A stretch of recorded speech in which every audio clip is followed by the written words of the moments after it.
When I returned home after college, my family had changed the locks and left for a luxurious vacation without even telling me. But this is my house, the house my mom left me. My name is Sandra. I'm 22 years old.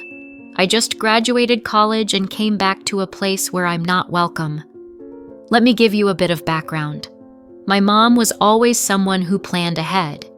Even before her cancer diagnosis, she ensured everything was taken care of.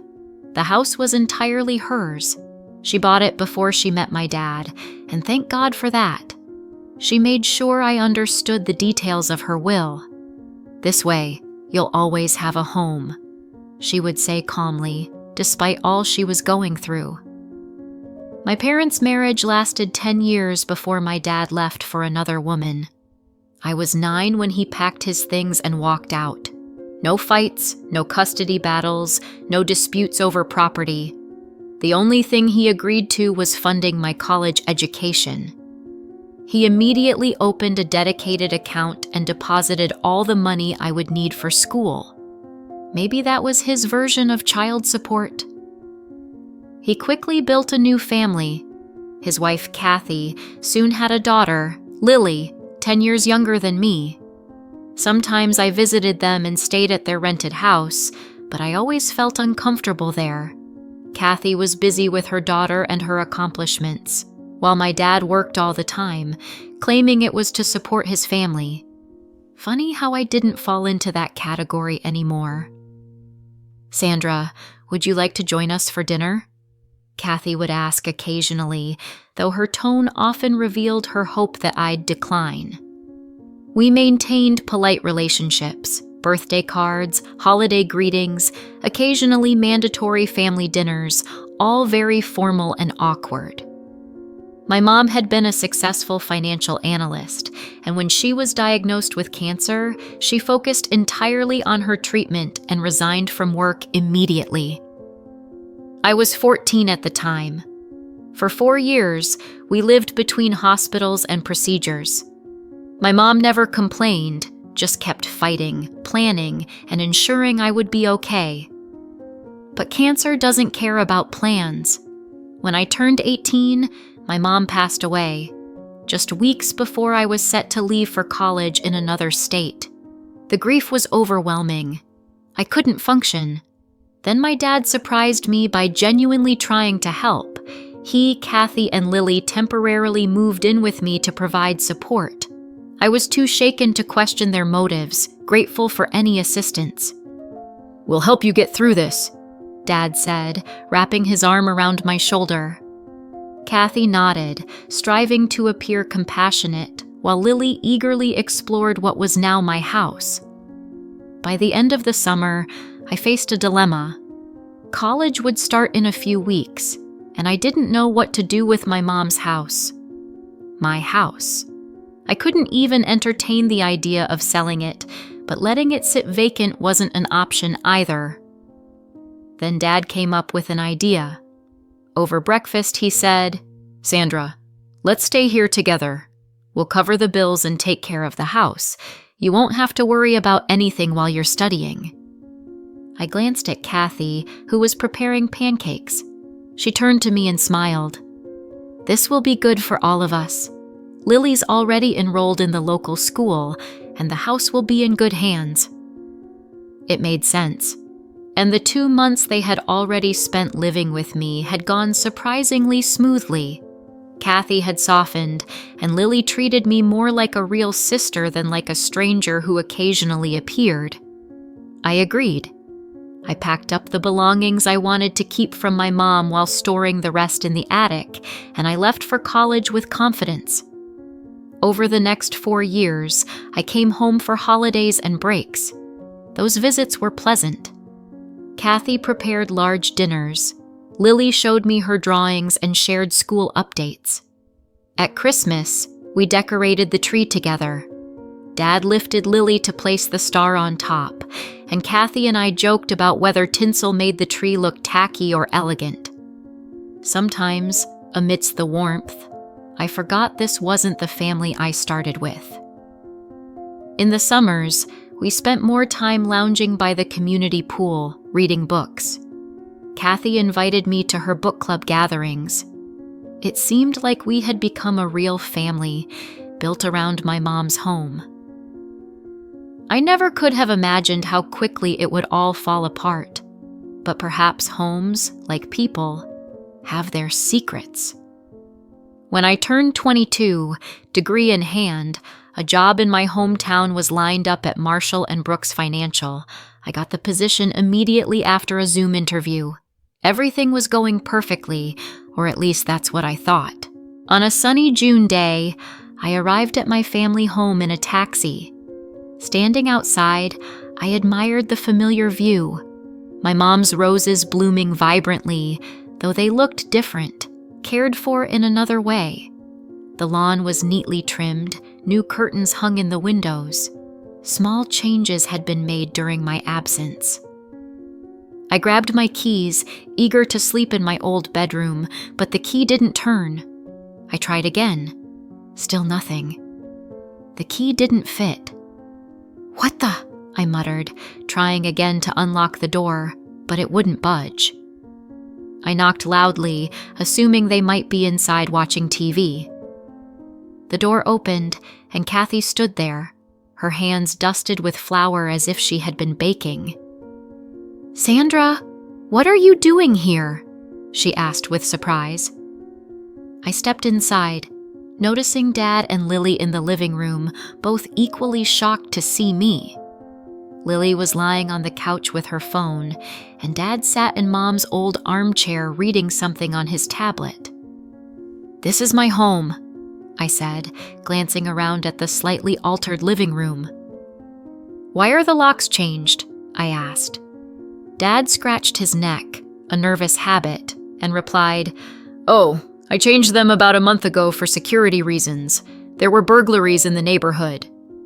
You could have told me, or sent me a new key.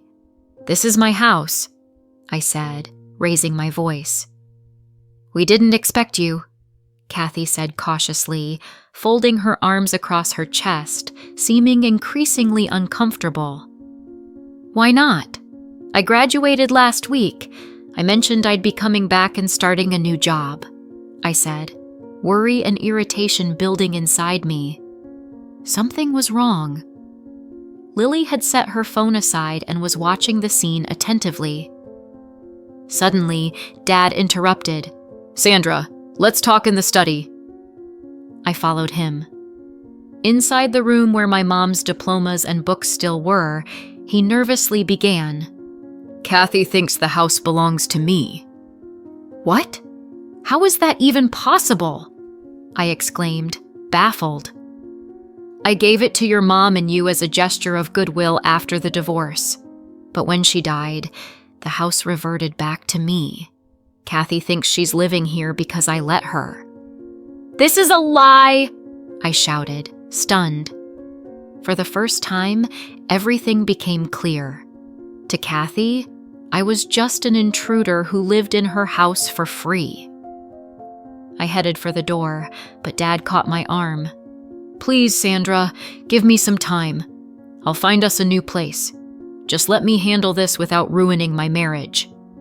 "Ruining your marriage?" I hissed. "What about what you've done to me?" He held out a set of keys, new locks. "Please, sweetheart, just a few weeks. Let me fix this my way." I took the keys, the nausea rising inside me. "Fine," I said sharply. "But this is insanity. Do you even understand that?" I stressed every word. He nodded with relief. "Thank you. I'll make it right." But everything went wrong. That evening at dinner, Kathy threw cold glances my way.